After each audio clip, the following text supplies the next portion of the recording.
Tira el papel arrugado sobre la mesa de mi comedor, salpicando unas gotas de café frío sobre el mantel de hule desgastado que tanto odio. Mi propia hija, la misma que me borró de su vida durante 10 largos años, me mira fijamente a los ojos con un desprecio absoluto y me dice que si no firmo la cesión de la mitad de mis bienes antes de que caiga la tarde, se encargará de que me quede solo en la miseria. Antes de continuar, suscríbete y activa la campanita, porque cada día publicamos nuevas historias. Deja tu like y cuéntanos en los comentarios desde qué ciudad y país nos ves. Mi nombre es Manuel Vicente Serrano. Tengo 64 años y hasta hace muy poco, mi vida transcurría en el anonimato más absoluto en un piso modesto del barrio de Las Fuentes, en Zaragoza. Durante 38 años de mi vida, me levanté puntualmente a las 5 de la mañana para trabajar como supervisor industrial de control de calidad en una planta de fundición pesada. Mis manos, marcadas por cicatrices de metal caliente y callosidades rebeldes, son el testimonio de una vida dedicada por entero a asegurar el bienestar de mi familia. Soy un hombre viudo, de complexión robusta pero cansada, con el cabello completamente canoso y una mirada que ha aprendido a observar los detalles más pequeños, esos que la mayoría de la gente pasa por alto en su prisa diaria. En mi antiguo empleo, 1 milímetro de diferencia en una pieza de acero podía arruinar toda una línea de producción, así que aprendí a ser meticuloso, paciente y sumamente observador de los patrones humanos. Mi esposa Carmen falleció cuando nuestra única hija, Patricia Vicente Ruiz, tenía apenas 15 años. Desde ese doloroso día de noviembre, mi único norte en la vida fue sacarla adelante. Dupliqué mis turnos en la fábrica, trabajé fines de semana enteros bajo el calor sofocante de los hornos industriales y renuncié a cualquier posibilidad de rehacer mi vida personal.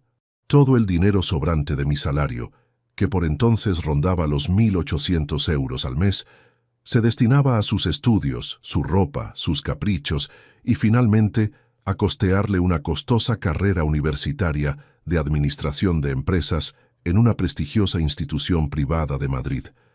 Pensé con la ingenuidad típica de un padre entregado que mi esfuerzo sería valorado, que el sudor de mi frente serviría para construir un puente de gratitud entre nosotros.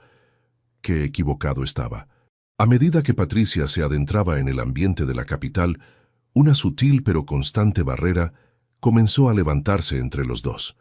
Al principio eran llamadas telefónicas cada vez más cortas y espaciadas, donde el tono de su voz revelaba una prisa mal disimulada.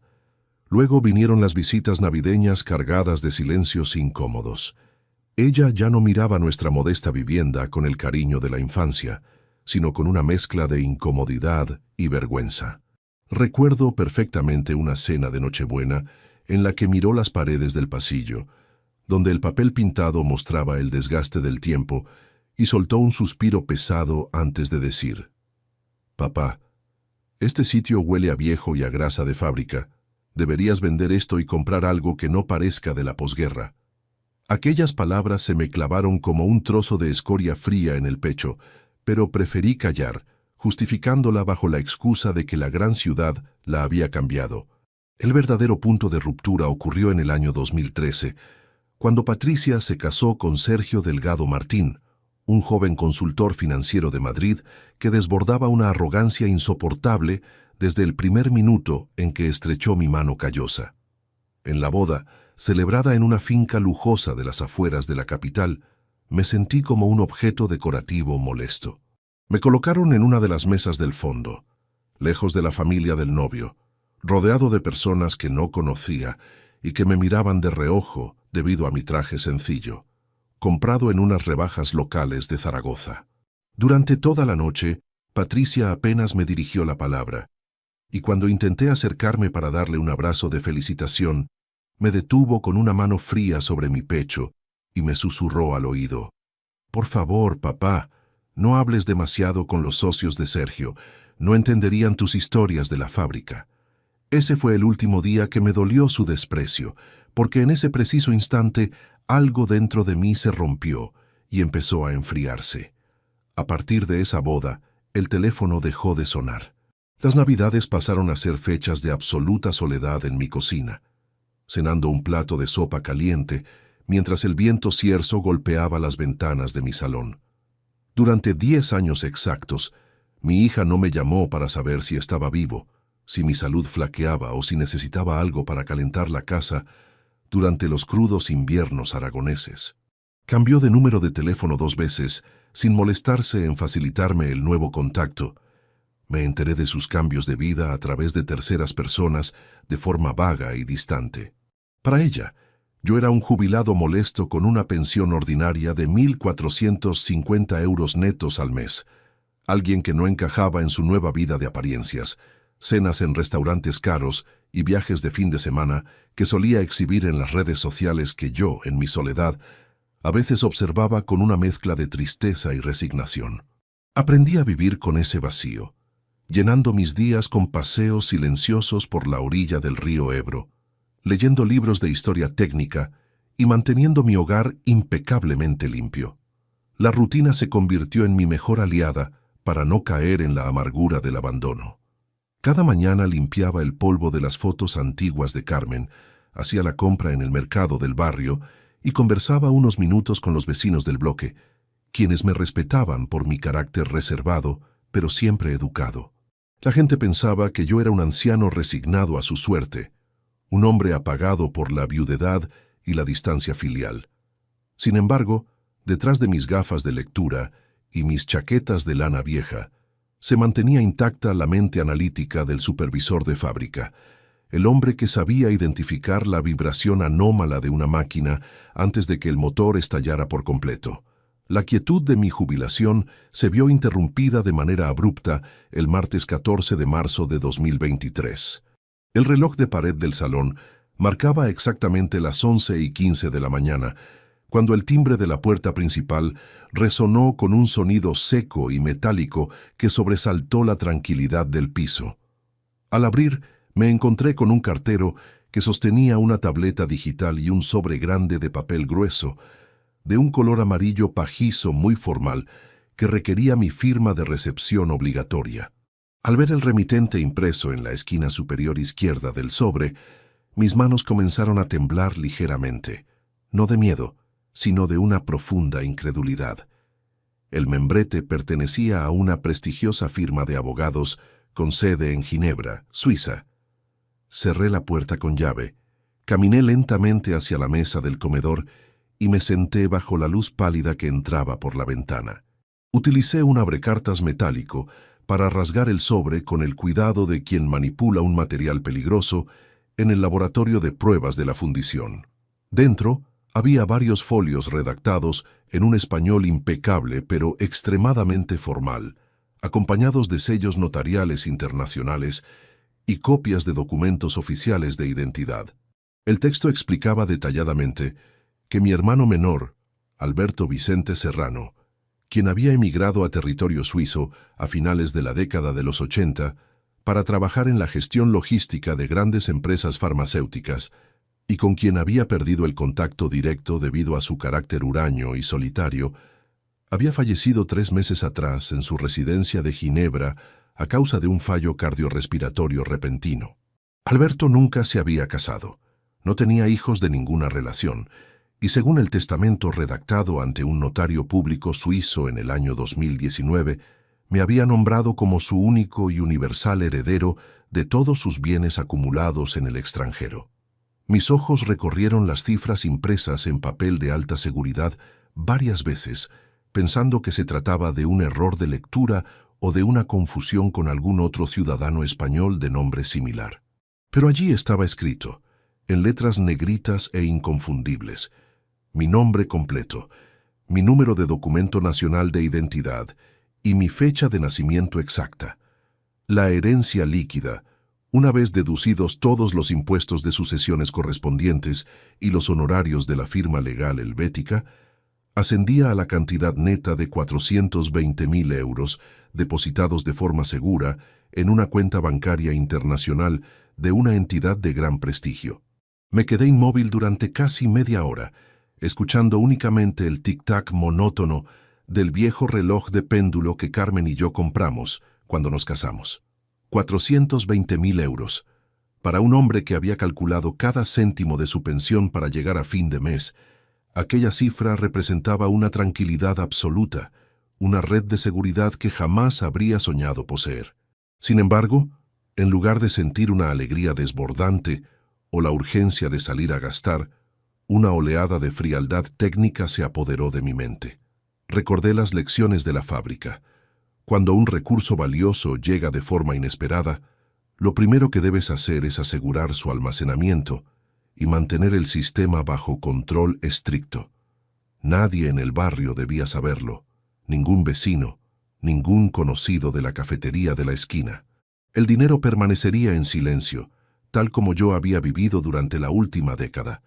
Al día siguiente, llamé a Gonzalo Moreno Castro, un abogado especializado en herencias y derecho notarial de 58 años, quien además de ser un profesional impecable en Zaragoza, era un amigo de la infancia, con el que compartía partidas de ajedrez ocasionales en el club del barrio. Gonzalo me citó en su despacho a las 16 horas del miércoles 15 de marzo. Tras revisar minuciosamente cada página del sobre procedente de Ginebra, se quitó las gafas de lectura, me miró fijamente a los ojos con una expresión de profunda seriedad y me dijo con voz baja y pausada: «Manuel, esto es completamente real y legalmente inatacable. El dinero ya está a tu entera disposición, pero debes ser sumamente inteligente con los pasos que des a partir de este momento. En España, las noticias sobre grandes sumas de dinero vuelan más rápido que el viento, y la gente que antes no te miraba a la cara empezará a encontrar razones muy creativas para volver a tu vida». Esas palabras de Gonzalo quedaron grabadas a fuego en mi mente mientras regresaba a casa bajo la llovizna fina de la tarde. No imaginaba que su advertencia se cumpliría con una precisión tan rápida y devastadora. El sonido metálico de las monedas de euro chocando en el platillo de la barra del café Levante hizo que levantara la vista de la libreta de cuero donde estaba anotando mis gastos mensuales. Eran las 9:40 de la mañana del lunes 20 de marzo de 2023 y el olor a café recién hecho, mezclado con el aroma a cruasanes calientes, llenaba el establecimiento. Frente a mí, sosteniendo una bandeja de acero inoxidable, estaba el camarero de toda la vida, un hombre que conocía mis hábitos desde hacía 2 décadas y que siempre me servía el café con leche templado y la tostada con aceite de oliva sin necesidad de que yo abriera la boca. «Aquí tiene su desayuno, Manuel, como todos los días», me dijo con una sonrisa amable, mientras colocaba el plato sobre la mesa de madera laminada. Yo le di las gracias con un asentimiento de cabeza y deslicé una moneda de 2 euros sobre el mostrador de madera desgastada. Aquel era mi mundo, un espacio de costumbres predecibles, donde la tranquilidad valía más que cualquier fortuna material. Sin embargo, bajo mi chaqueta de lana azul y mi camisa de algodón planchada, llevaba un secreto que pesaba más que el propio plomo de la fundición donde había trabajado casi 40 años.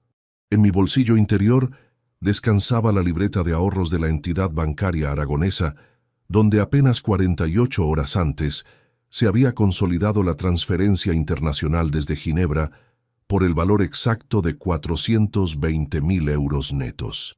Para un hombre acostumbrado a medir el éxito en función de la resistencia de un material o del cumplimiento estricto de un presupuesto de mantenimiento industrial, ver esa cifra con tantos ceros en la pantalla del cajero automático había sido una experiencia casi irreal. No obstante, mi formación como supervisor de control de calidad me impedía actuar con la ligereza de un principiante. En la fábrica, cuando una pieza de acero presentaba una fisura invisible a simple vista, la solución nunca era ocultarla apresuradamente, sino analizar el origen del fallo y contener el daño antes de que afectara a todo el lote. Con la herencia debía aplicar exactamente el mismo protocolo de contención absoluta. Por esa razón, decidí que mi rutina diaria no variaría ni un solo milímetro. Seguí comprando el pan de barra de 80 céntimos en la taona de la esquina. Continué utilizando el transporte público para desplazarme por la ciudad y mantuve mi viejo televisor de tubo en el salón, cuyo tubo de imagen tardaba casi 3 minutos en calentarse por completo antes de mostrar los canales informativos. La única diferencia real radicaba en que ahora, cuando caminaba por las calles empedradas del casco histórico de Zaragoza, sentía una extraña calma interior, una sensación de seguridad que no dependía del favor de nadie ni de la esquiva llamada telefónica de mi hija Patricia, que seguía sin dar señales de vida en su lujoso piso de la zona norte de Madrid. El jueves 23 de marzo de 2023, decidí dar el primer paso legal para proteger ese capital que mi hermano Alberto había acumulado con tanto esfuerzo en las frías tierras suizas. Me reuní nuevamente con Gonzalo Moreno Castro en su despacho profesional, situado en un elegante edificio de la calle Don Jaime I, donde el olor a papel antiguo, carpetas de cuero y cera para madera flotaba en el ambiente como un bálsamo de seriedad jurídica. El despacho de Gonzalo era pequeño, pero ordenado de manera milimétrica, con estanterías que albergaban cientos de tomos del Código Civil español y del derecho foral aragonés, una legislación específica que otorga al testador una libertad de disposición de bienes mucho mayor que en el resto del territorio nacional. Gonzalo me recibió con un fuerte apretón de manos y me indicó que me sentara en uno de los sillones de piel marrón frente a su mesa de despacho. Tras servirme un vaso de agua mineral fría, se ajustó las gafas de montura negra y apoyó los codos sobre un grueso expediente que llevaba mi nombre completo, escrito a mano con tinta azul. Manuel, he estado analizando detenidamente tu situación familiar y patrimonial de acuerdo con el derecho civil de Aragón, comenzó diciendo Gonzalo con esa voz pausada y segura que utilizaba cuando se enfrentaba a un caso complejo.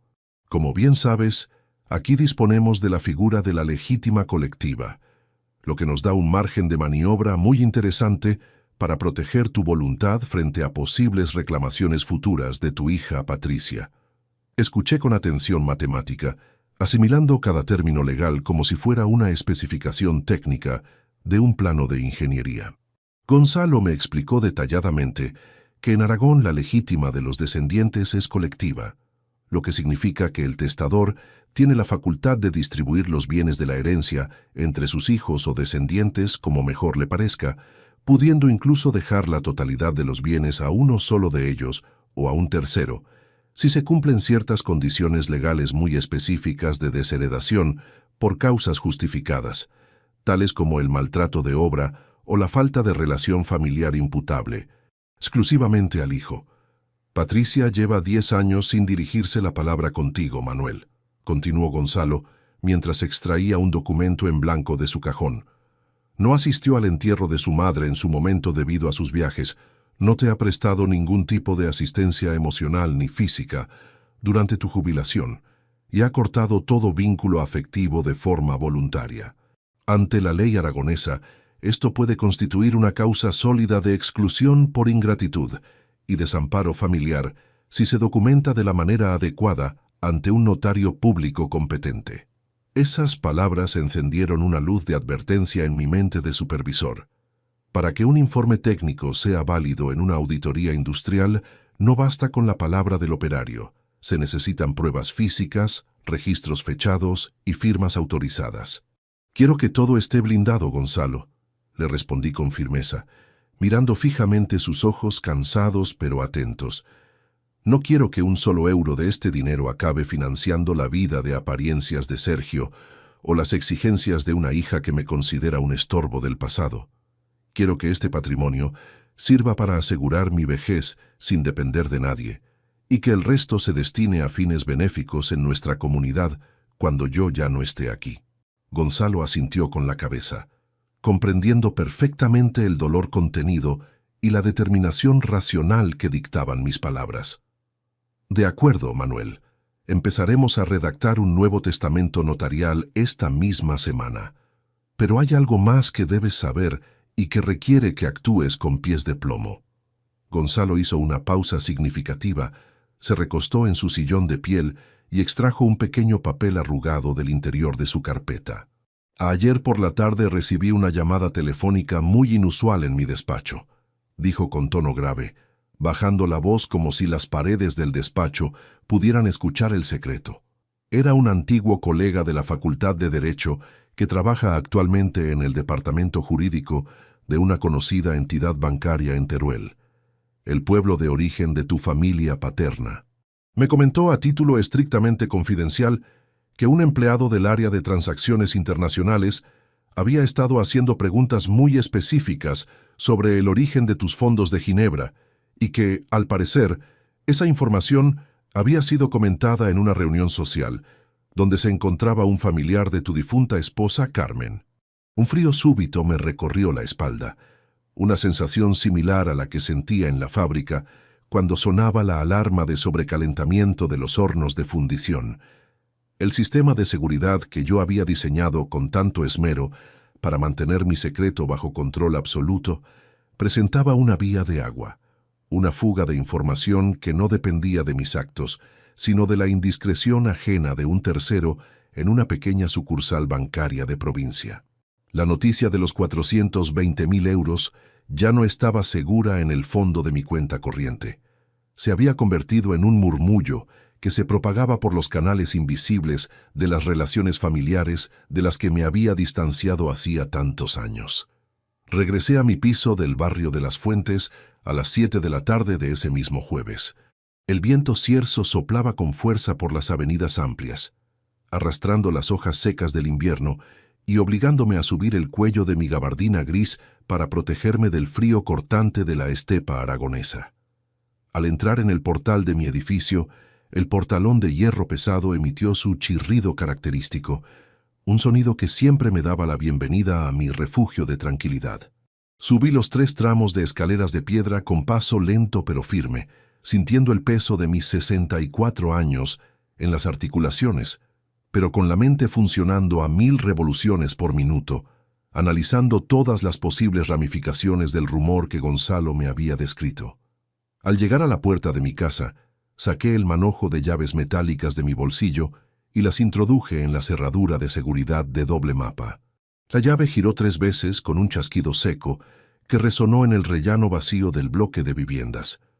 Al abrir la puerta y dar un paso al interior del recibidor a oscuras, percibí un olor que no correspondía al aroma habitual de mi desinfectante de pino o al del café frío de la cocina. Era un perfume intenso, floral y extremadamente caro, un olor artificial que rompió de inmediato la atmósfera familiar de mi hogar y que hizo que todos mis sentidos se pusieran en estado de alerta máxima. Antes de que pudiera encender el interruptor de la luz del pasillo, el sonido de unas voces desconocidas y susurros apresurados provenientes del fondo del salón me heló la sangre por completo. 2 maletas de cuero negro con herrajes dorados brillaban bajo la luz mortecina de la lámpara del pasillo, bloqueando el acceso hacia la cocina. El roce de unos abrigos de marca sobre el sofá de mi salón produjo un murmullo suave que rompió el silencio de mi casa de manera tajante. No necesité dar un paso más para comprender que el espacio que había considerado mi santuario de tranquilidad durante la última década acababa de ser invadido por las sombras del pasado. «Papá, por fin llegas. Llevamos casi 1 hora esperándote en la puerta de la escalera hasta que una vecina muy amable del segundo nos ha abierto el portal al vernos con las maletas», dijo una voz femenina que no había escuchado en persona desde el año 2013. Era la voz de mi hija Patricia. Estaba de pie en el umbral del salón, vestida con una gabardina beige de corte impecable, sosteniendo una taza de mi vajilla diaria entre sus manos cuidadas, con las uñas pintadas de un color rojo oscuro que contrastaba fuertemente con la porcelana blanca desgastada. A su lado, apoyado contra la librería donde guardo mis manuales de metalurgia pesada, se encontraba Sergio Delgado Martín. Su presencia en mi modesta estancia resultaba casi grotesca. Vestía un traje de chaqueta azul marino hecho a medida, sin corbata, y lucía un reloj de pulsera de gama alta que reflejaba la luz amarillenta del techo de forma intermitente. No había cambiado en absoluto en estos 10 años. Mantenía esa misma sonrisa ladeada, cargada de una condescendencia profesional que siempre me había revuelto el estómago durante las escasas reuniones del pasado. «Hola, Manuel. Un gusto volver a verte después de tanto tiempo», intervino Sergio, dando un paso al frente y extendiendo su mano derecha de dedos finos y suaves, sin un solo rastro de trabajo físico. Hemos tenido que hacer un viaje urgente de negocios por la zona de Zaragoza y no podíamos dejar pasar la oportunidad de hacerte una visita sorpresa en tu propio hogar. Tienes esto un poco descuidado, pero sigue teniendo ese encanto tan tuyo. Estreché su mano con la firmeza justa de un supervisor que inspecciona un material de baja calidad en la línea de montaje de la fábrica. Su tacto frío me confirmó que el rumor del Banco del Pueblo de Teruel no solo se había propagado, sino que ya había producido sus primeros efectos prácticos. Mi hija y su esposo no habían viajado 300 kilómetros desde Madrid, un martes cualquiera a las 16:30 de la tarde, por pura nostalgia familiar. Venían persiguiendo el rastro de la fortuna suiza que creían oculta tras los muros agrietados de mi edificio de las Fuentes. «Buenas tardes, Patricia». «Buenas tardes, Sergio», respondí con mi habitual tono de voz pausado, despojándome de la gabardina gris para colgarla en el perchero de madera detrás de la puerta principal con una parsimonia estudiada. La verdad es que no suelo recibir visitas sin aviso previo, y menos a estas horas de la tarde. Si me hubierais llamado por teléfono, habría preparado algo más adecuado para recibiros en condiciones. Patricia dejó la taza sobre la mesa del comedor con un chasquido seco que resonó en el espacio de la estancia. «Es que tu teléfono viejo siempre da señal de apagado o fuera de cobertura, papá. Es casi imposible comunicarse contigo en esta era moderna», se justificó ella con una rapidez excesiva, esquivando mi mirada directa. «Además, queríamos que fuera algo especial. Hemos pensado mucho en ti estos últimos meses, en lo solo que estás aquí en Zaragoza, desde que mamá nos dejó, y en lo duro que debe ser llevar esta rutina tan solitaria sin la compañía de tu propia familia».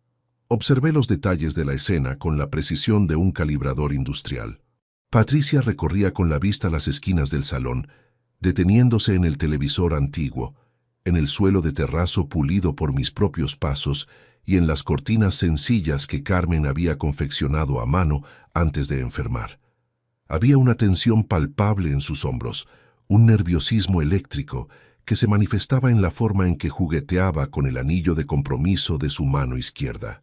Sergio, por su parte, mantenía las manos metidas en los bolsillos del pantalón, pero sus ojos oscuros no paraban de escanear la habitación en busca de cualquier indicio físico de mi nueva situación financiera.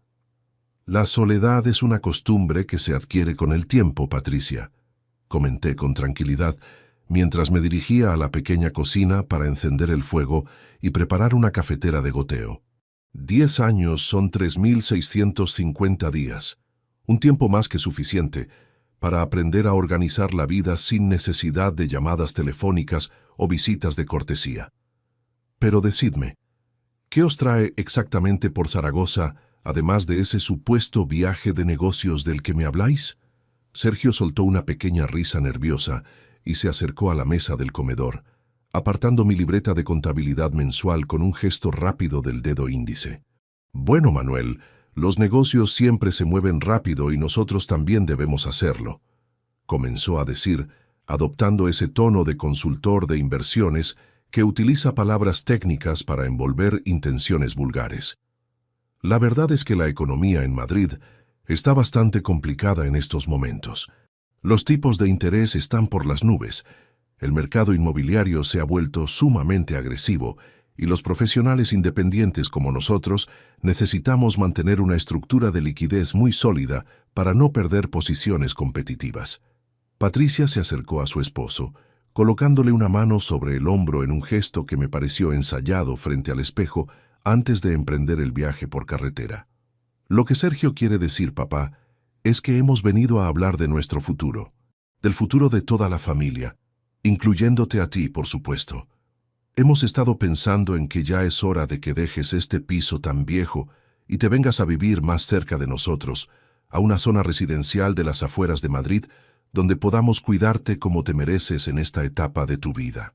Escuchaba el murmullo de la cafetera desde la cocina, sintiendo cómo el vapor caliente del agua empezaba a impregnar el ambiente con el aroma del café mezcla que solía comprar en el supermercado de la esquina por 3 euros el paquete. Aquella oferta de trasladarme a Madrid no era más que un anzuelo de mala calidad para colocarme bajo su control directo, una estrategia burda para tener al anciano vigilado mientras gestionaban el patrimonio que creían que me pertenecía por derecho de sangre.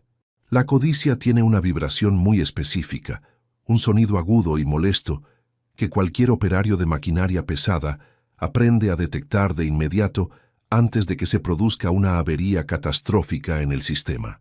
Zaragoza es mi ciudad. Aquí tengo mis recuerdos, mis pocos amigos de la fábrica y la tumba de vuestra madre en el cementerio de Torrero, respondí, regresando al salón con una bandeja de madera donde transportaba 3 tazas sencillas y la cafetera de porcelana. A mi edad, los cambios de residencia suelen ser más perjudiciales que beneficiosos para la salud. Además, este piso de 70 metros cuadrados es más que suficiente para mí. No necesito grandes lujos ni urbanizaciones exclusivas con personal de seguridad en la puerta principal. Sergio se sentó en una de las sillas de madera de la mesa, cruzando las piernas de manera informal y mirándome con una fijeza que pretendía ser intimidante. Manuel, tienes que ser realista y dejar atrás esa mentalidad de la vieja escuela de la fábrica de fundición. Me soltó con un tono que pretendía ser constructivo, pero que destilaba un desprecio absoluto hacia mi historia laboral. La vida moderna exige flexibilidad financiera. Sabemos perfectamente que las cosas han cambiado para ti en las últimas semanas. Las noticias corren rápido por Aragón, sobre todo cuando implican herencias importantes de cuentas en el extranjero que acaban depositadas en sucursales locales de provincias. La presión en el interior de la sala aumentó de golpe, como cuando la caldera de presión de la fábrica alcanzaba el límite de las atmósferas de seguridad permitidas por el protocolo de calidad. Patricia se sentó al lado de su marido, apoyando ambos codos sobre la mesa de hule y clavando sus ojos oscuros en los míos con una intensidad fría que no mostraba el más mínimo rastro de afecto filial. La comedia de la sorpresa familiar se había terminado antes de que el café terminara de servirse en las tazas. «No nos des más rodeos, papá», dijo Patricia, con una voz cortante que despojó a la conversación de cualquier simulación de cariño. «Sabemos perfectamente lo de la herencia del tío Alberto en Suiza. Sabemos que has recibido una cantidad enorme de dinero en tu cuenta bancaria de Zaragoza y que la tienes allí parada, perdiendo valor cada día por la inflación, mientras nosotros nos dejamos la piel en Madrid para mantener nuestro nivel de vida y pagar las hipotecas de nuestros negocios de consultoría financiera». Me mantuve en silencio, observando el hilo de vapor que ascendía de mi taza de café. Las cartas estaban sobre la mesa, desveladas con una falta de delicadeza que confirmaba la desesperación de mis visitantes.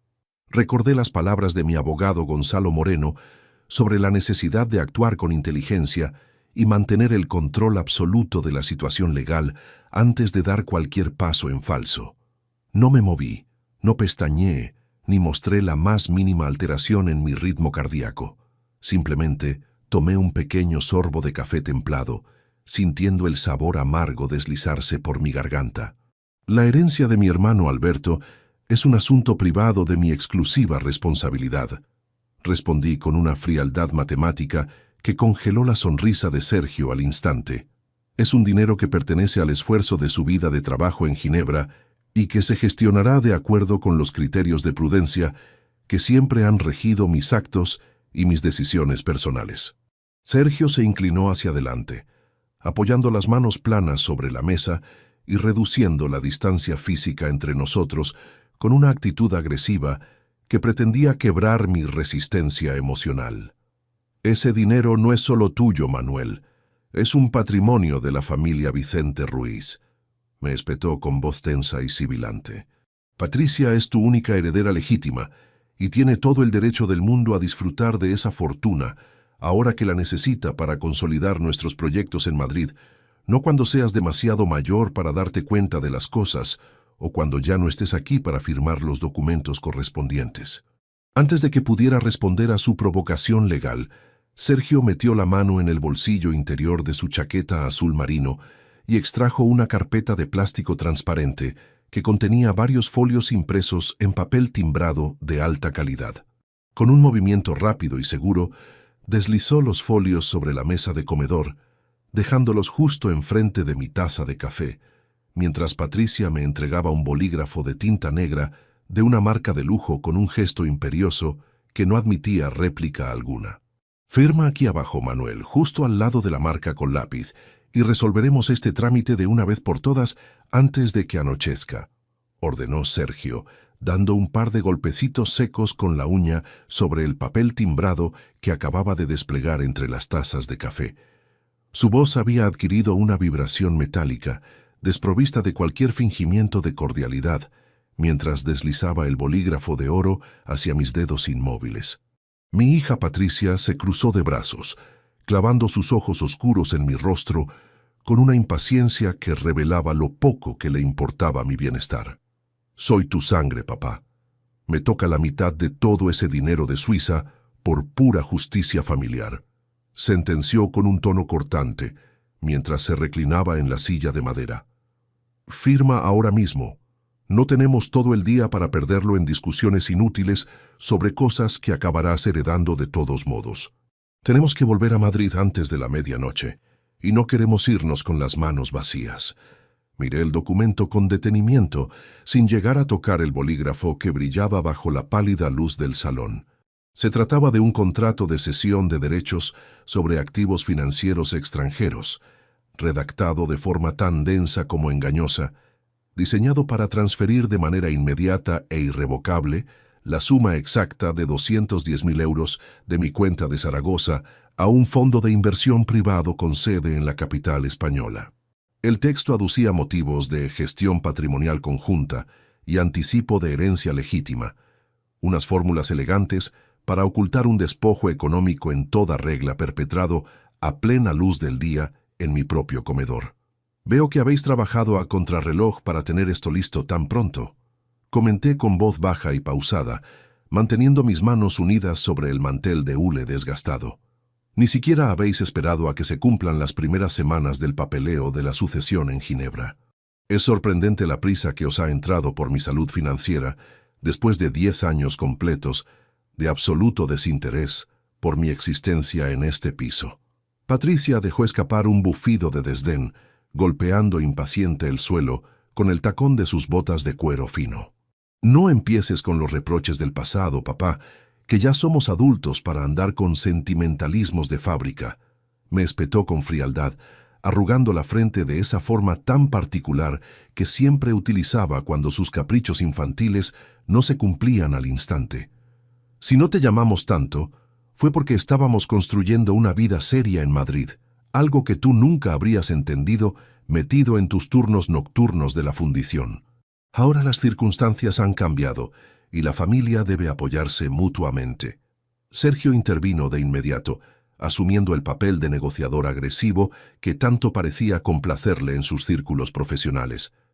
«Escucha, Manuel, no estás entendiendo la gravedad de la situación económica actual», dijo, inclinándose hacia mí con una expresión impostada de preocupación técnica. «Ese dinero parado en una cuenta corriente convencional se está devaluando a pasos agigantados debido al repunte inflacionario en la eurozona. Lo que te estamos proponiendo no es un capricho, es una inversión estratégica de alto rendimiento que multiplicará ese capital bajo mi supervisión directa en el mercado de capitales. Al firmar este papel, estás protegiendo el patrimonio que tu hermano Alberto construyó con tanto esfuerzo». «¿Protegerlo, Sergio?», pregunté, alzando ligeramente una ceja mientras mantenía la mirada fija en su rostro tenso. «Es curioso que utilices esa palabra. Según tengo entendido por las normativas bancarias estándar, una transferencia de este tipo no es una protección, sino una donación pura y dura a un fondo de inversión del que yo no formo parte como titular directo. Si firmo este documento, pierdo el control absoluto sobre la mitad de los fondos que mi hermano me confió de forma expresa en su testamento suizo». El rostro de Sergio se ensombreció de golpe, revelando una mandíbula apretada que delataba su nerviosismo contenido. «Estás siendo extremadamente desconfiado, Manuel, y eso no es propio de un buen padre», replicó con un tono que pretendía sonar ofendido, pero que carecía de cualquier fuerza moral. Estamos hablando del futuro de tu propia hija, de tu única sangre. ¿Acaso prefieres dejar esa fortuna en manos del Estado o que se pudra en un banco de Zaragoza antes de ayudar a consolidar los proyectos empresariales de la única familia que te queda en el mundo? Patricia se inclinó hacia adelante, apoyando las manos en el borde de la mesa y mirándome con una mezcla de rabia y desesperación mal disimulada. «Firma de una vez, papá», exclamó, elevando la voz de una manera que resonó con fuerza en las paredes desnudas de mi pasillo. «No tienes ninguna necesidad de tener tanto dinero guardado para ti solo en este piso de viejos. Nosotros tenemos deudas que cubrir, proyectos que expandir en Madrid y compromisos financieros urgentes que no pueden esperar a tus dudas existenciales. Tienes 64 años. Tu vida ya está resuelta con tu pensión de jubilado, pero la nuestra apenas está empezando y necesitamos ese impulso ahora, no dentro de 20 años, cuando ya no nos sirva para nada». Aquella declaración de mi hija, desprovista de cualquier máscara de afecto o consideración elemental por mi vejez, fue la confirmación definitiva de la sospecha que venía albergando desde el momento en que abrí la puerta de casa. No había amor en su visita, no había arrepentimiento por el abandono de una década, ni el menor asomo de decencia humana en sus intenciones. Para ellos, yo no era más que un viejo supervisor de fábrica amortizado por el tiempo, un obstáculo biológico que custodiaba de forma incomprensible una suma de dinero que consideraban de su propiedad exclusiva por el simple hecho de compartir mi apellido. «Me resulta muy interesante escuchar tus argumentos, Patricia», respondí, sin alterar en lo más mínimo la serenidad de mi voz, esa misma calma que utilizaba en la fábrica cuando una máquina herramienta amenazaba con descarrilar en mitad del turno de noche. «Haces que parezca que os debo este dinero, como si el sudor de mi hermano Alberto en Suiza o mis propios años de privaciones para costear tu educación en Madrid no hubieran sido suficientes. Pero dime una cosa, Sergio. Este fondo de inversión que mencionas en el documento está registrado bajo las normativas vigentes de la Comisión Nacional del Mercado de Valores o se trata de una de esas sociedades instrumentales que utilizáis para esquivar las obligaciones tributarias ordinarias?» Sergio parpadeó un par de veces con rapidez, un sutil patrón de parpadeo que en mi experiencia industrial siempre indicaba que un operario estaba intentando ocultar un defecto de fabricación grave en su informe de trabajo. Se acomodó el cuello de la camisa con la mano izquierda, mientras intentaba forzar una sonrisa de superioridad técnica que ya no resultaba creíble en aquel comedor de las Fuentes. «No deberías preocuparte por tecnicismos legales que escapan a tu formación de la fundición, Manuel», contestó Sergio, con un deje de arrogancia desesperada. «Mis empresas operan bajo la más estricta legalidad mercantil de la Comunidad de Madrid. Lo único que necesitas saber es que tu firma aquí garantiza que Patricia reciba la parte que legítimamente le corresponde como hija única. Si te niegas a colaborar con nosotros de forma amistosa, nos veremos obligados a tomar otras medidas legales de carácter familiar que podrían resultar sumamente desagradables para ti en esta etapa de tu vida». «¿Otras medidas, Sergio?», indagué con un tono de fingida curiosidad, mientras deslizaba mi mano derecha sobre la mesa, deteniéndome a escasos milímetros del bolígrafo de oro. «Me pregunto a qué tipo de medidas te refieres exactamente. ¿Acaso estás pensando en iniciar un proceso de incapacitación civil contra un jubilado que ha gestionado presupuestos industriales de millones de euros durante su carrera activa?» Patricia se levantó de la silla de golpe, haciendo que las patas de madera chirriaran violentamente contra el suelo de terrazo pulido. «No le amenaces con eso, Sergio. No hace falta llegar a tanto si mi padre entra en razón de una vez», intervino ella, aunque sus ojos seguían fijos en los míos con una codicia insaciable que anulaba cualquier intento de moderación. «Papá, por favor, no nos obligues a ponernos difíciles. Solo queremos lo que es nuestro por derecho de nacimiento. Firma el documento de cesión de los 210.000 euros ahora mismo, y te prometemos que vendremos a visitarte más a menudo, incluso organizaremos tu traslado a una residencia de primera categoría en Madrid, donde no te faltará de nada. Observé el papel timbrado una última vez. El texto estaba lleno de cláusulas abusivas que dejaban mi patrimonio al descubierto frente a cualquier reclamación de deuda que las empresas de Sergio pudieran acumular en el futuro. Eran unos buitres impacientes, unos cazadores de fortunas ajenas que habían subestimado por completo la capacidad de resistencia del viejo operario de Zaragoza. Pensaban que el aislamiento afectivo al que me habían sometido durante 10 años me habría vuelto débil, manipulable y temeroso de la soledad definitiva. «Está bien, Patricia. Está bien, Sergio», dije finalmente, simulando un suspiro de cansancio mientras apoyaba las yemas de mis dedos sobre el frío metal del bolígrafo de oro. «Veo que no tengo muchas opciones si quiero mantener la paz en esta familia, que tanto parece preocuparos de repente. Pero para hacer una transferencia de este calibre a vuestro fondo de inversión de Madrid, necesito consultar una serie de datos de seguridad de mi cuenta corriente de Ginebra que no tengo anotados en esta mesa». La expresión de Sergio cambió de inmediato, iluminándose con una mueca de triunfo codicioso que desveló toda la bajeza de su carácter. «Sabía que acabarías comprendiendo lo que es mejor para todos, Manuel», exclamó, frotándose las manos con un entusiasmo obsceno. «Dinos qué necesitas y lo solucionamos ahora mismo. No queremos que ningún detalle técnico retrase la firma de la cesión patrimonial». Me levanté lentamente de la mesa, apoyando mis manos en el hule para sostener el peso de mi cuerpo cansado. Los códigos de acceso internacional y las claves notariales de la cuenta de Suiza están guardados en una carpeta azul dentro del archivador metálico de mi pequeño despacho de trabajo.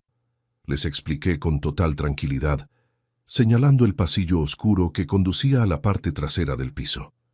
Iré a buscarlos personalmente para rellenar los campos vacíos del contrato antes de poner mi firma definitiva en la última página. Caminé hacia el despacho con paso firme y constante, escuchando de fondo cómo Patricia y Sergio empezaban a celebrar su supuesta victoria en susurros apresurados en el salón. Sin embargo, al entrar en mi habitación de trabajo y encender la pequeña lámpara de escritorio, no me dirigí al archivador de metal para buscar ninguna clave bancaria suiza.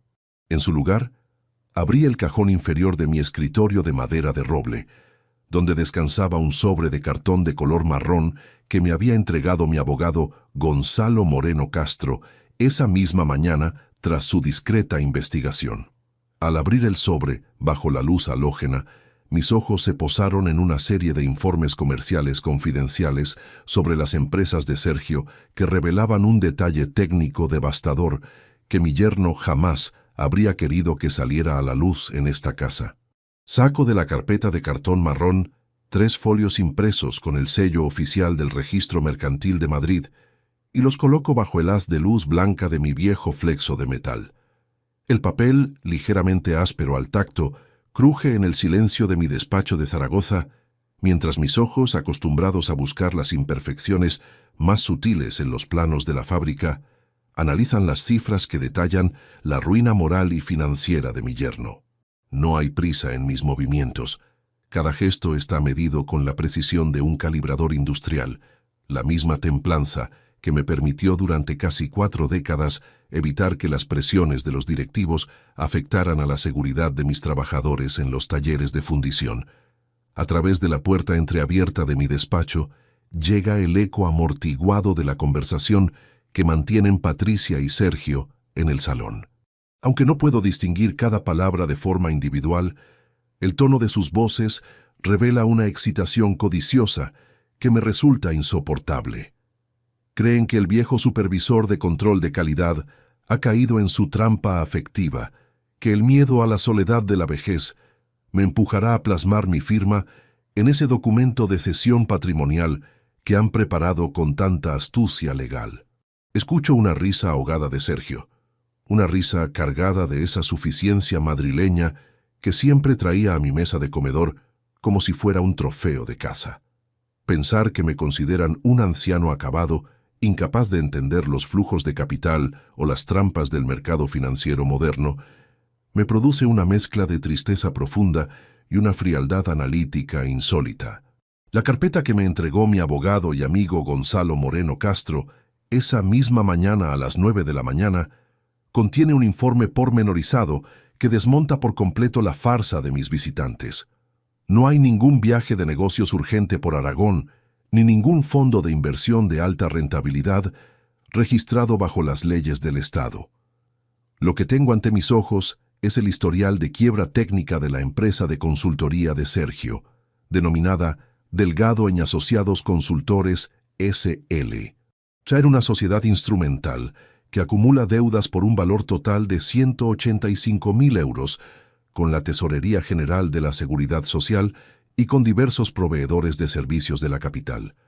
Pero lo más doloroso, lo que hace que mis manos se aprieten sobre los bordes del escritorio de roble, es descubrir la implicación directa de mi propia hija.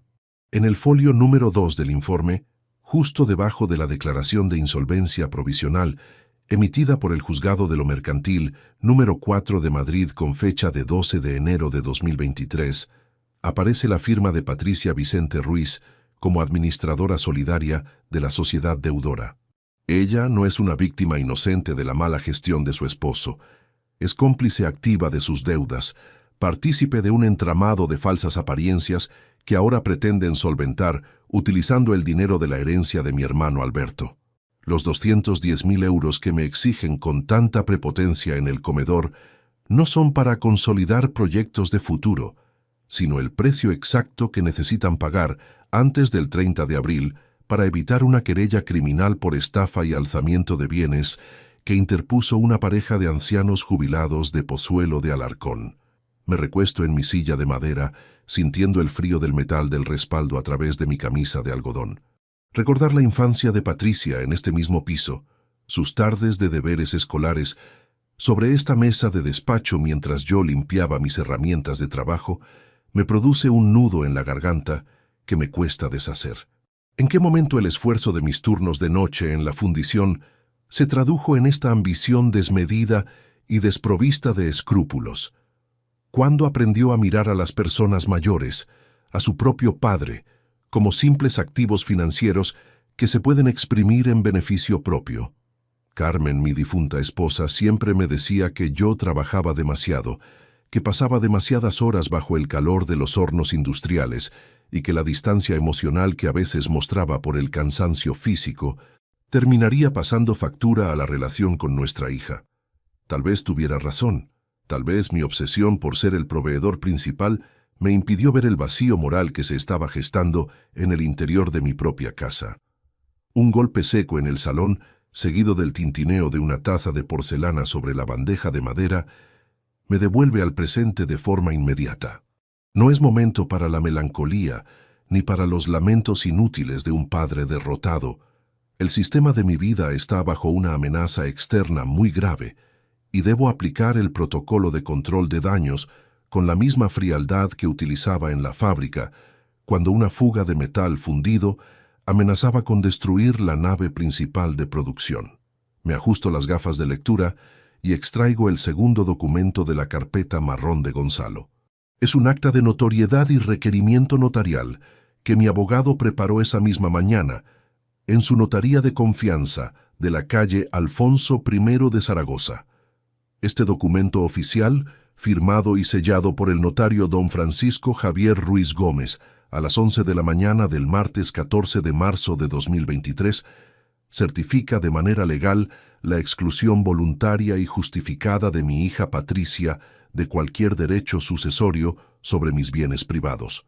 La legislación foral de Aragón me ampara de forma absoluta gracias al concepto de la legítima colectiva, permitiendo que un padre desherede a un descendiente por falta grave de relación familiar e ingratitud continuada, siempre que queden debidamente acreditados los hechos. En la carpeta de Gonzalo hay copias de las cartas certificadas que envié a la Dirección de Madrid durante los últimos 5 años, todas devueltas por el servicio de correos con la indicación de destinatario ausente o rehúsa el envío. Pruebas irrefutables de que el aislamiento afectivo fue una decisión consciente y unilateral de Patricia. Vuelvo a escuchar los pasos de mi hija en el pasillo. El sonido de sus tacones finos sobre el terrazo viejo del piso es cada vez más cercano e impaciente. «Papá, ¿has encontrado ya esos códigos de la cuenta de Suiza?», me grita desde la puerta del pasillo, con un tono de voz que pretende ser cariñoso, pero que destila la prisa de quien tiene un cobrador de deudas esperando al otro lado del teléfono en Madrid. Sergio dice que se está haciendo muy tarde y que el tráfico de salida de Zaragoza se va a complicar con la lluvia de la tarde. No queremos pasar la noche en la carretera. «Ya casi lo tengo, Patricia, un minuto más», respondo con una tranquilidad de piedra, mientras guardo los informes del registro mercantil en la carpeta marrón y coloco el requerimiento notarial en un sobre azul liso, de esos que utilizábamos en la fundición para entregar las cartas de despido disciplinario a los operarios negligentes. Mi decisión está tomada, y las consecuencias legales de mis actos son inalterables.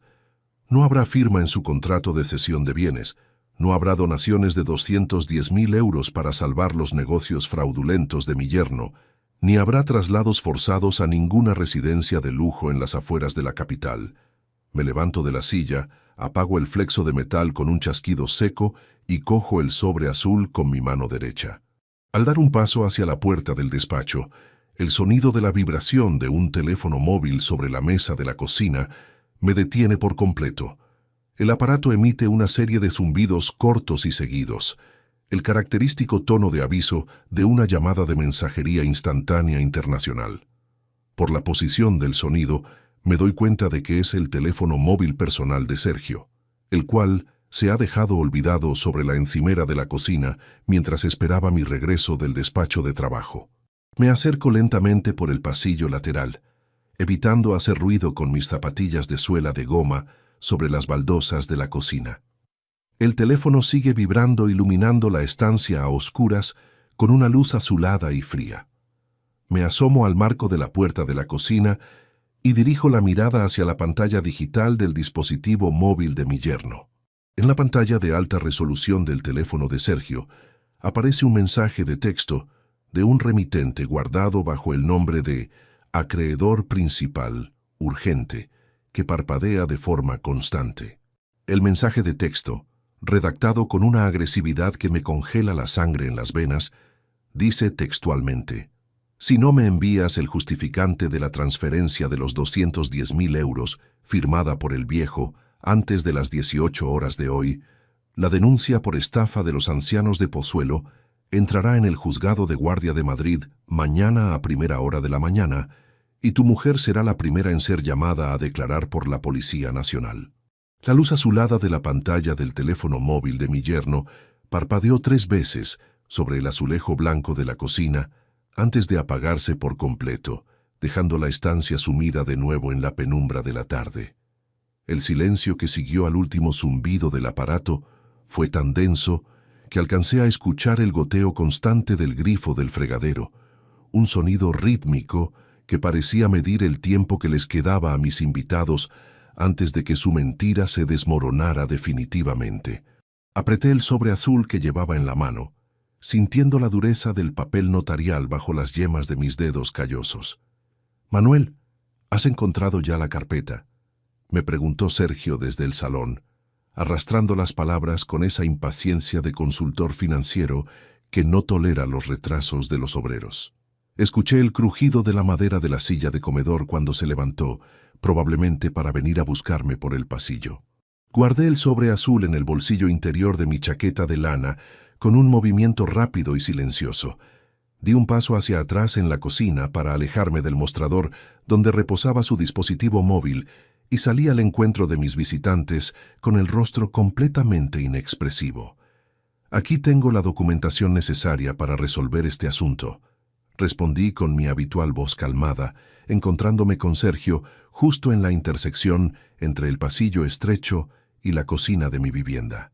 Él me miró de reojo, con una expresión donde el alivio se mezclaba con esa superioridad intelectual que siempre pretendía ejercer sobre mi persona.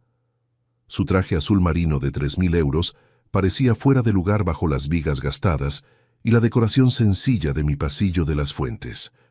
«Perfecto, Manuel, ya me estaba preocupando el retraso», dijo Sergio, dándome una palmadita condescendiente en el hombro derecho que decidí ignorar por completo. Patricia está un poco nerviosa por la hora de la carretera. Firmamos ese contrato privado. Me llevo las claves de tu cuenta bancaria de Zaragoza para hacer el traspaso internacional al Fondo de Madrid, y te dejamos descansar en paz en tu piso. Regresamos al salón donde Patricia permanecía sentada en el extremo de la mesa de hule, tamborileando con los dedos de su mano izquierda sobre la superficie de madera. Sus ojos se iluminaron con una codicia fría al ver que traía unos folios debajo del brazo. Para ella, esos papeles no representaban la herencia de mi hermano Alberto, el hombre que pasó 40 años de su vida trabajando de sol a sol en Ginebra, lejos de su patria. Representaban simplemente la salvación de sus cuentas bancarias madrileñas y el blindaje de su estilo de vida de apariencias y lujos vacíos en la capital de España. Siéntate, papá. Firma aquí donde te ha indicado Sergio y terminemos con esto de una vez por todas, me ordenó mi hija con un tono que no admitía réplicas, señalando con el bolígrafo de oro el papel timbrado que seguía extendido entre las tazas de café frío. No hay necesidad de que revises tanto las cláusulas legales. Sergio es un profesional de primer nivel en Madrid y ha redactado este documento pensando en el beneficio mutuo de toda nuestra familia. Me senté despacio en mi silla de toda la vida, apoyé los codos sobre la mesa y los miré fijamente a los dos, alternando la vista entre el rostro tenso de mi hija y la sonrisa forzada de mi yerno. La comedia de la sorpresiva visita familiar y el falso cariño filial se había disuelto por completo bajo la presión de las deudas financieras de Madrid y el mensaje de texto urgente del acreedor principal que acababa de leer en la cocina. Antes de proceder con cualquier firma, me gustaría que aclarásemos una serie de inconsistencias técnicas que he detectado en vuestra propuesta. Comencé diciendo, manteniendo esa frialdad analítica que utilizaba en la fábrica cuando detectaba una pieza de fundición con fallos estructurales internos. En el sector del control de calidad industrial, cuando un componente presenta anomalías severas, la solución nunca es forzar su ensamblaje, sino detener la cadena de producción por completo para investigar el origen del problema. Y en este contrato que me presentáis, la estructura financiera presenta demasiados agujeros como para pasarlos por alto. Sergio soltó una carcajada forzada, intentando desviar la atención con un ademán de superioridad. Por favor, Manuel, eres un supervisor industrial jubilado, no un analista financiero de la Bolsa de Madrid. Me soltó con un desprecio mal disimulado. No confundas el control de calidad de unas piezas de acero con la gestión patrimonial moderna de un capital de 420.000 euros. Firma la cesión y deja que los profesionales nos encarguemos del resto del trabajo mercantil. Ese es precisamente el problema, Sergio, repliqué, extrayendo de mi chaqueta la carpeta de cartón marrón que me había entregado mi abogado Gonzalo Moreno Castro por la mañana. He analizado vuestro trabajo mercantil y los resultados del control de calidad de vuestras empresas en Madrid son francamente catastróficos. Aquí tengo los informes oficiales del Registro Mercantil de la Comunidad de Madrid sobre tu sociedad, Delgado Inasociados Consultores S.L., que ha emitidos con fecha de ayer, lunes 13 de marzo de 2023. Desplogué los folios impresos sobre la mesa, justo encima de su contrato privado de cesión de fondos. La sonrisa de Sergio se congeló de forma instantánea. Sus ojos se abrieron desmesuradamente al identificar los sellos estatales oficiales del registro mercantil y los folios con las deudas pendientes de su empresa. Patricia palideció, dejando caer el bolígrafo de oro sobre el mantel de hule con un sonido seco que pareció marcar el final del juego de apariencias. «¿Qué es este papel de oficina vieja, papá?», preguntó Patricia con una voz que empezó a temblar ligeramente, intentando mantener una postura defensiva que ya carecía de cualquier credibilidad en este comedor. «No tienes ningún derecho a husmear en nuestros negocios privados de Madrid. Esto es una falta de respeto intolerable hacia nosotros». «La verdadera falta de respeto, Patricia, es venir a mi propia casa después de 10 años de absoluto desprecio para intentar robarme la mitad de mis bienes bajo el pretexto de una falsa preocupación filial. respondí con una firmeza implacable que la hizo retroceder en su asiento. Vuestra sociedad instrumental está en quiebra técnica con una deuda consolidada de 185.000 euros con la Seguridad Social y diversos proveedores mercantiles de la capital. Y tú, mi propia hija, figuras como administradora solidaria de este desastre financiero. Sergio se levantó de la silla con brusquedad, con la cara congestionada por la ira y el nerviosismo de quien se sabe descubierto en su propia trampa legal. «Esto es un atropello», exclamó elevando la voz de una manera que hizo vibrar los cristales del aparador del salón. «Esos informes están desactualizados y no reflejan la realidad comercial de mis firmas. No tienes ninguna autorización legal para investigar mis cuentas personales ni mis sociedades privadas en Zaragoza. En Aragón, un padre de 64 años tiene toda la capacidad del mundo para proteger su patrimonio frente a los fraudes de su familia», contesté, sin inmutarme ante sus gritos de rabia. «Vuestra prisa por conseguir los 210.000 euros antes de las 18 horas de esta tarde no tiene nada que ver con mi jubilación ni con una supuesta inversión estratégica. Es la cantidad exacta que necesitáis transferir para evitar que la querella por estafa y alzamiento de bienes que interpusieron esos jubilados de Pozuelo de Alarcón entre en el Juzgado de Guardia de Madrid mañana por la mañana». La revelación cayó sobre la mesa como un bloque de metal incandescente. Patricia miró a Sergio con una expresión de absoluto pánico, confirmando que la amenaza del juzgado de guardia era una realidad inminente que amenazaba con destruir sus vidas de lujo en la capital de España. El silencio regresó al salón de mi vivienda, pero esta vez no era el silencio de la soledad que había soportado durante una década. Era el silencio de la derrota de los oportunistas que habían subestimado la inteligencia del viejo supervisor industrial de las fuentes. «Papá, tienes que ayudarnos, por favor», suplicó Patricia, cambiando instantáneamente su tono de prepotencia por un llanto artificial que carecía de cualquier emoción real de arrepentimiento familiar. «Si Sergio no presenta ese justificante de transferencia bancaria antes de que termine el día de hoy, mi nombre aparecerá en los juzgados de lo penal de Madrid y mi reputación social quedará completamente arruinada. Eres mi padre. Tienes todo ese dinero de Suiza sin darle ningún uso práctico en este piso de viejos. No puedes dejar que tu propia hija termine enfrentándose a un proceso judicial de este calibre por una simple mala racha empresarial». Observé su rostro descompuesto por el llanto, recordando las navidades vacías, las llamadas telefónicas ignoradas y el desprecio absoluto con el que me trató el día de su boda en aquella lujosa finca de Madrid. No había amor en sus lágrimas, solo el miedo egoísta a las consecuencias legales de sus propios actos de codicia mercantil y fraude financiero. Sacé lentamente el sobre azul que contenía el acta de notoriedad firmada ante el notario de Zaragoza esa misma mañana y lo coloqué sobre los folios del Registro Mercantil de Madrid. La ayuda familiar, Patricia, se cultiva día a día con el respeto, la presencia física y el cariño desinteresado, no con visitas de emergencia para saquear el patrimonio de un jubilado al que considerabas un estorbo ignorante de la fábrica. Sentenció con una voz fría que sonó como un veredicto definitivo en este comedor de las fuentes. Este sobre azul contiene mi verdadera respuesta a vuestras exigencias financieras de esta tarde. Sergio se inclinó de nuevo sobre la mesa, con la respiración agitada y los ojos fijos en el sobre de color azul liso que reposaba ante sus dedos temblorosos. «Abre ese sobre de una vez, Manuel», me retó con una agresividad desesperada, sabiendo que el reloj de pared marcaba ya las 17:40 de la tarde y que el tiempo legal para evitar su ruina en Madrid se estaba agotando rápidamente. «Dinos qué condiciones nos impones para darnos la transferencia bancaria de la herencia del tío Alberto de Suiza».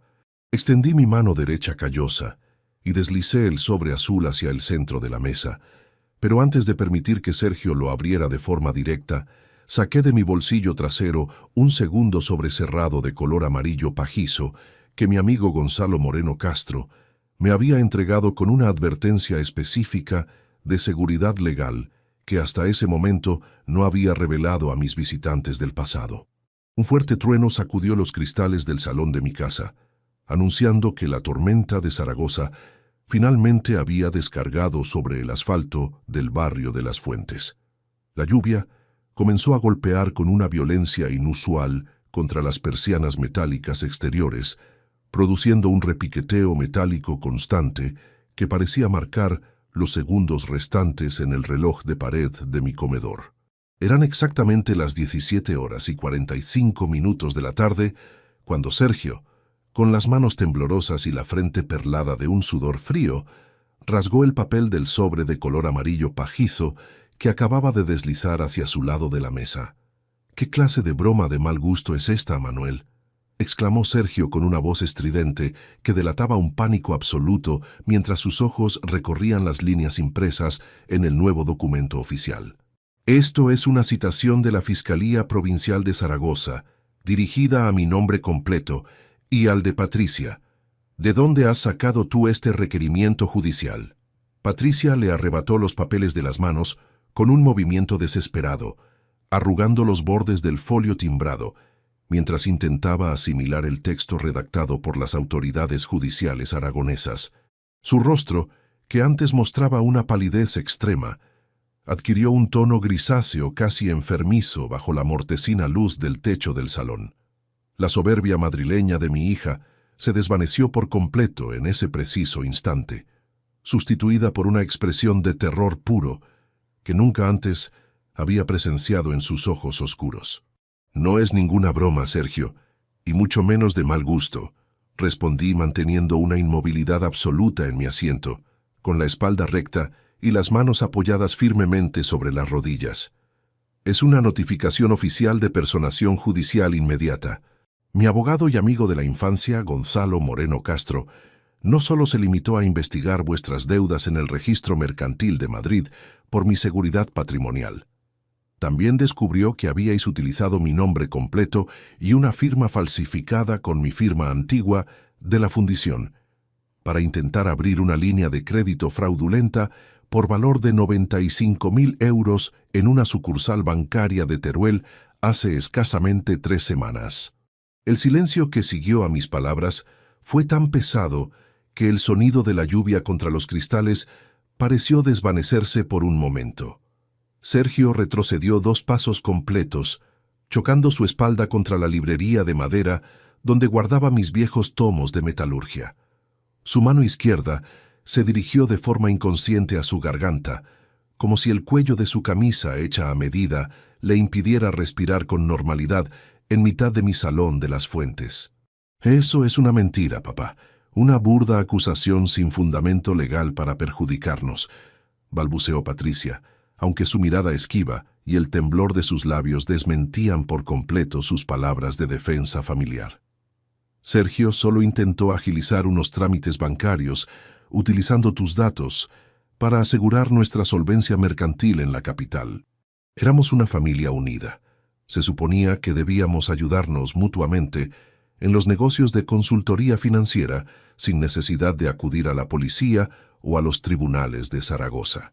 La falsificación de firma en un documento mercantil es un delito penal tipificado en el artículo 392 del Código Penal de España.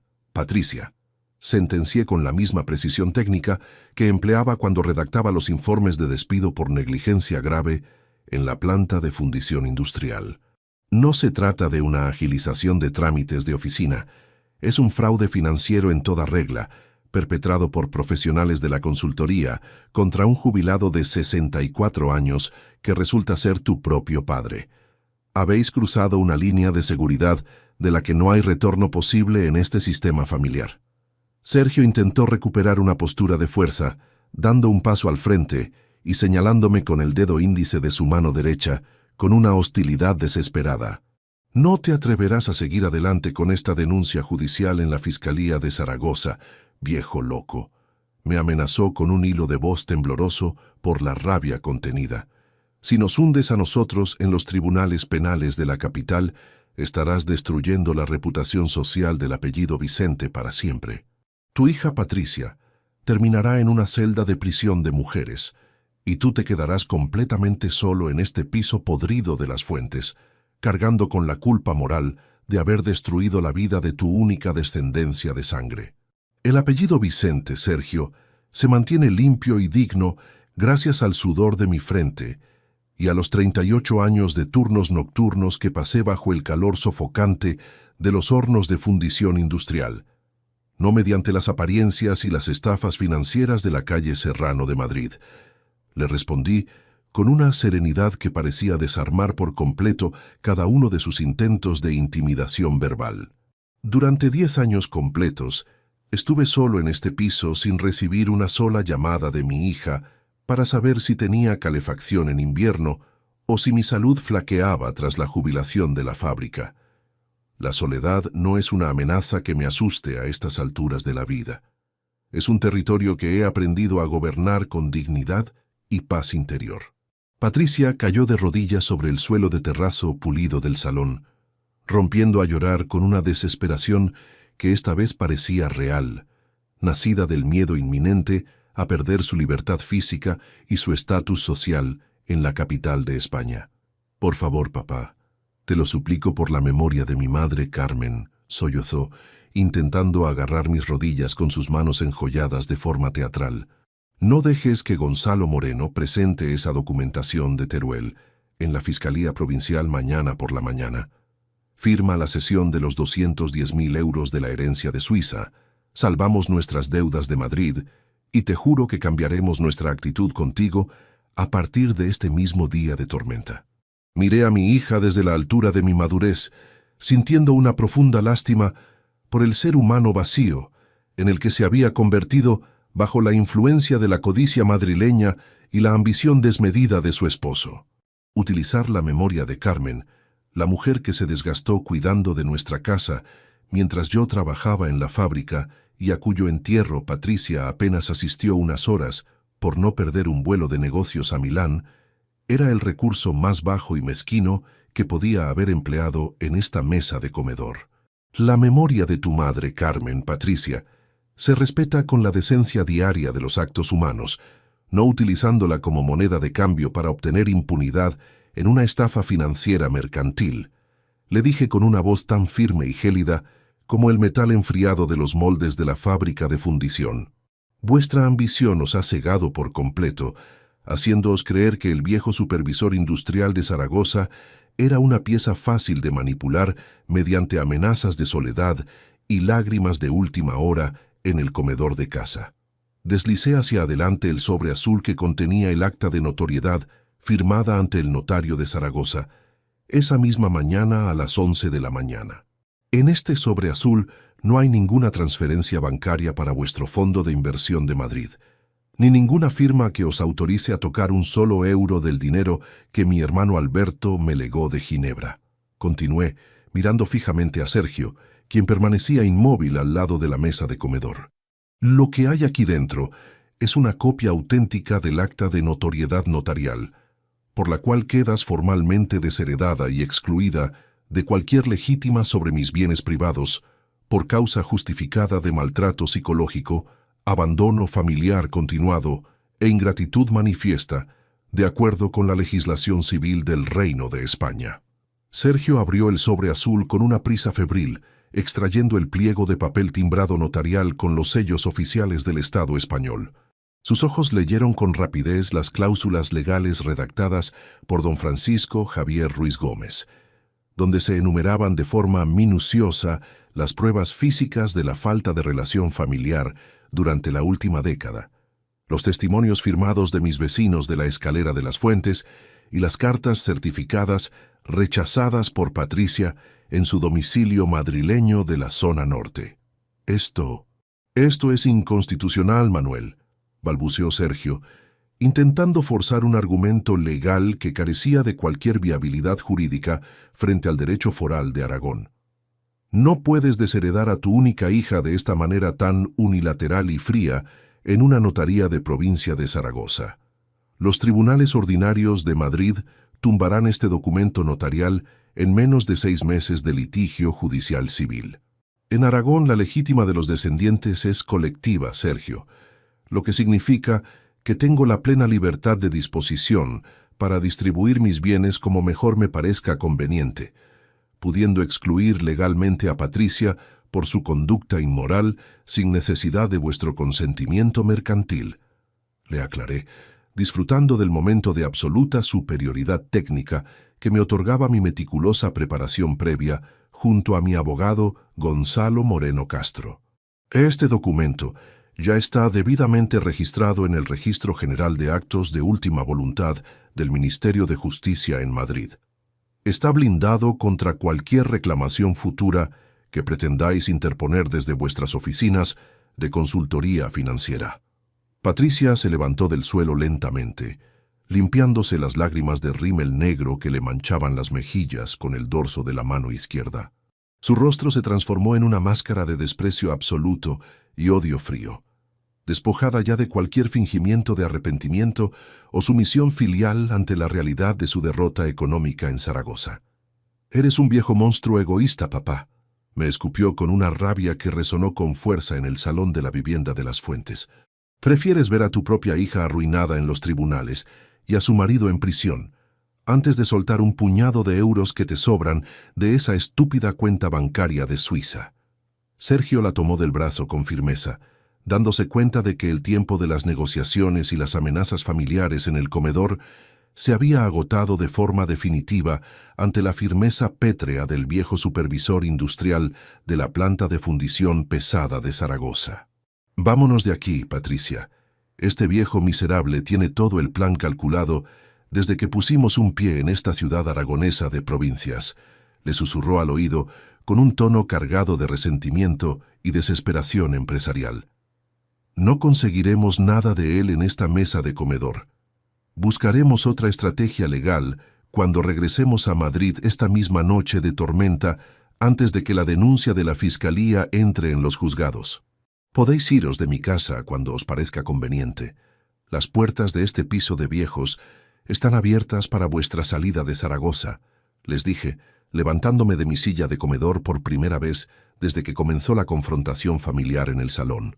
«Pero hay un último detalle técnico que debéis conocer antes de emprender vuestro viaje de regreso por la autovía del Nordeste bajo la lluvia de la tarde».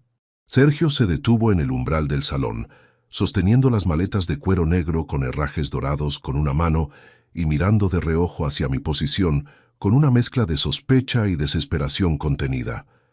«¿Qué más detalles técnicos pretendes darnos ahora, Manuel?», me espetó con aspereza, deseando salir de mi vivienda cuanto antes para evitar el colapso definitivo de sus negocios madrileños en las próximas horas.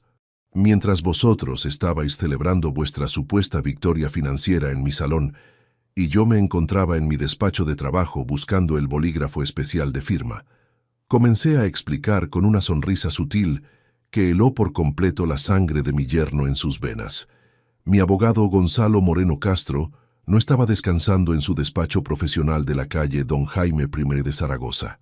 Patricia se volvió rápidamente hacia mí, con los ojos desorbitados por una nueva sospecha que amenazaba con destruir por completo el escaso margen de maniobra legal que les quedaba en Madrid. «¿Qué ha hecho ese maldito abogado de Zaragoza mientras estábamos aquí, papá?», me exigió con una voz temblorosa por el pánico absoluto de quien se sabe acorralado sin salida en su propia trampa.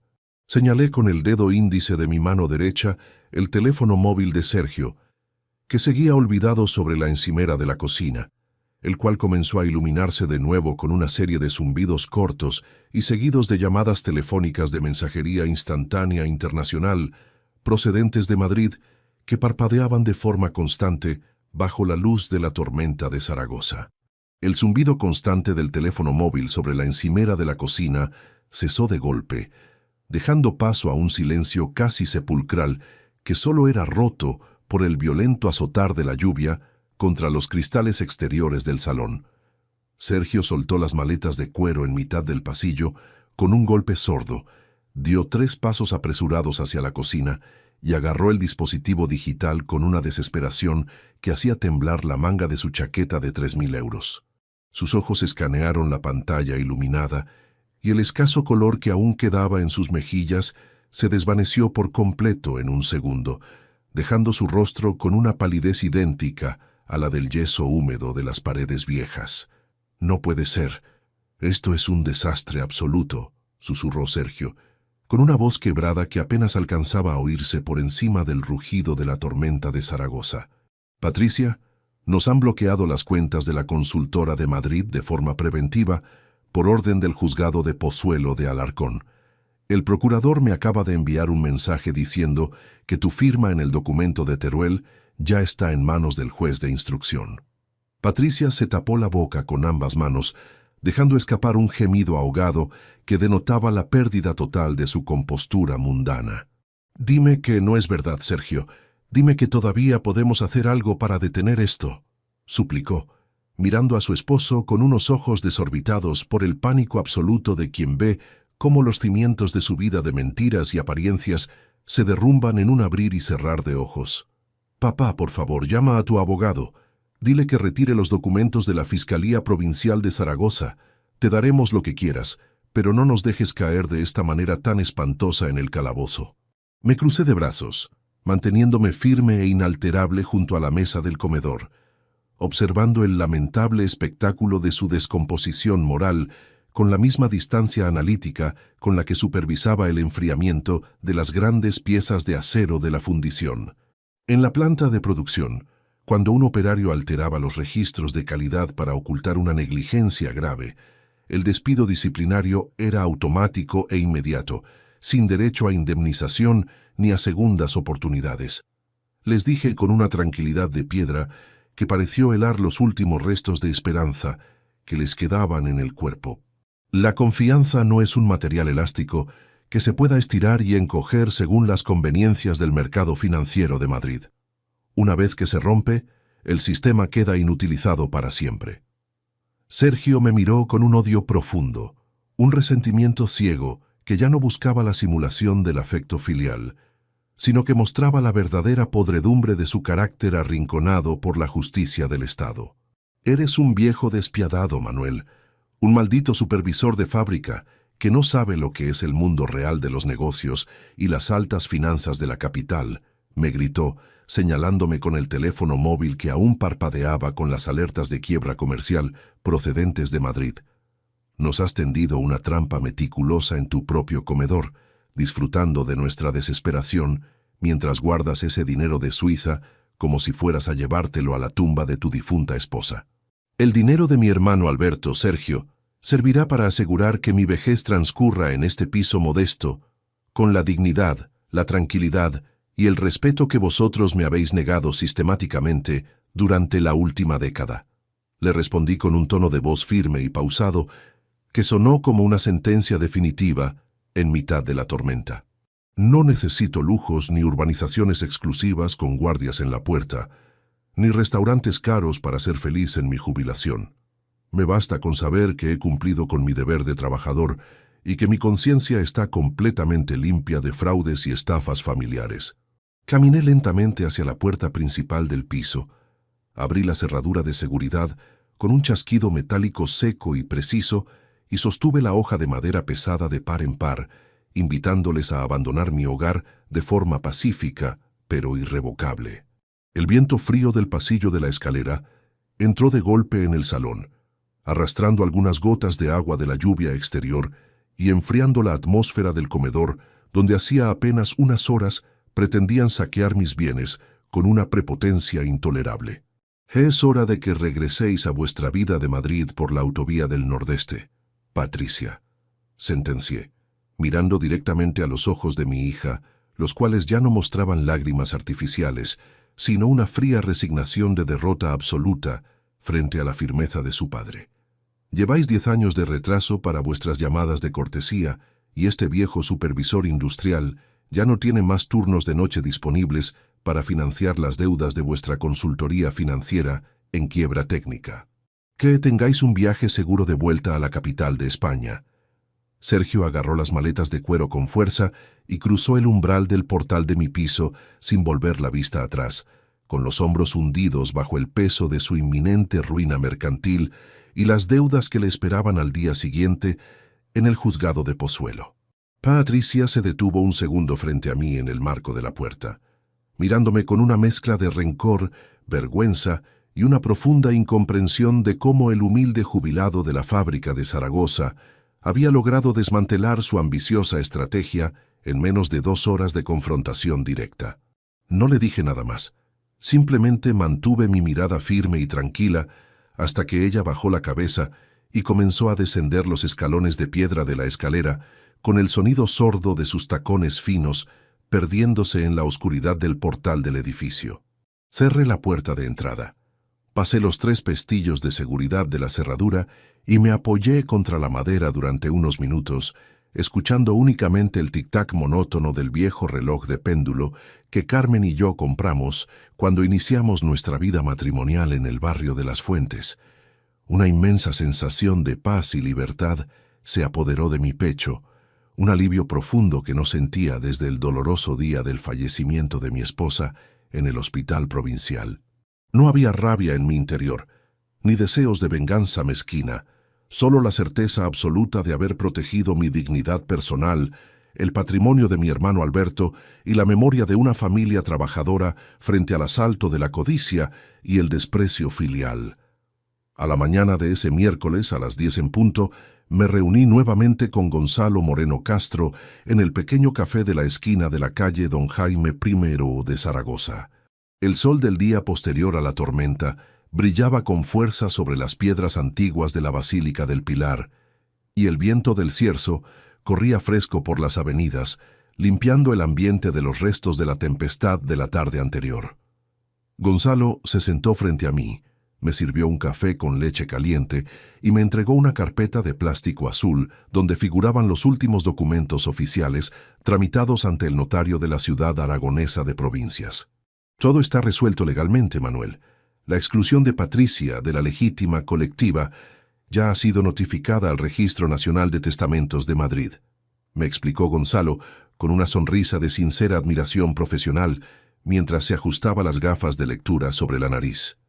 Además, la Fiscalía ya ha tomado declaración al empleado de la sucursal de Teruel que facilitó tus datos bancarios de Ginebra a los socios de Sergio.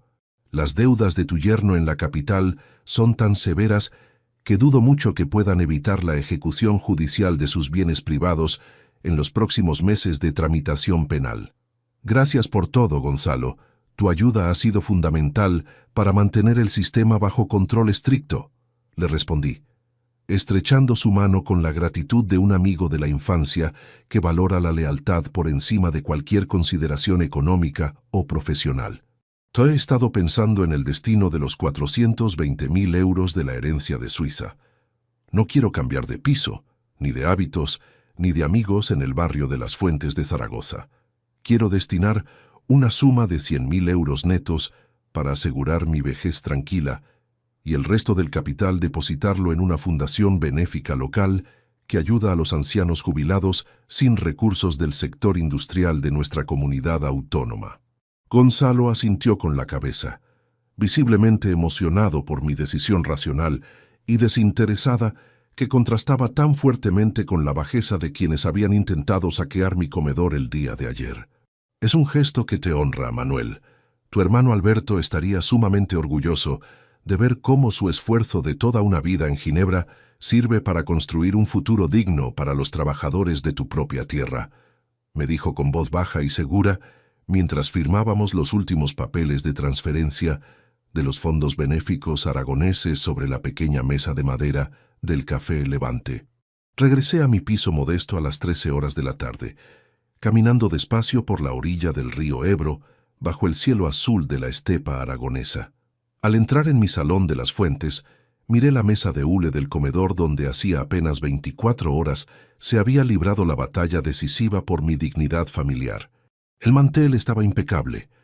Las tazas sencillas de porcelana desgastada descansaban limpias en el aparador de madera y el aroma a café mezcla había sido sustituido por la fresca ventilación del viento del Cierzo que entraba por la ventana abierta de par en par.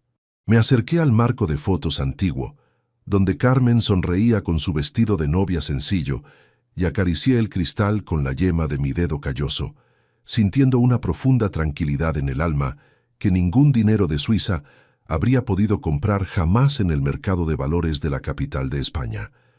Mis manos seguían marcadas por las cicatrices del metal caliente de la fábrica de fundición, pero mi espíritu era más libre, fuerte y digno que nunca a mis 64 años de edad. En la repisa de la chimenea, junto al reloj de péndulo, descansaba un pequeño sobre lacrado de color verde oliva que mi amigo Gonzalo me había entregado al despedirse en la cafetería, indicándome que contenía una última y sorprendente comunicación que acababa de llegar a su despacho desde el Consulado Español en Ginebra, con carácter confidencial. Si esta historia te ha gustado, apóyanos con un like, suscríbete al canal y déjanos tus opiniones en los comentarios. Para escuchar la siguiente historia, haz clic en la caja que aparece a la izquierda. Gracias por acompañarnos.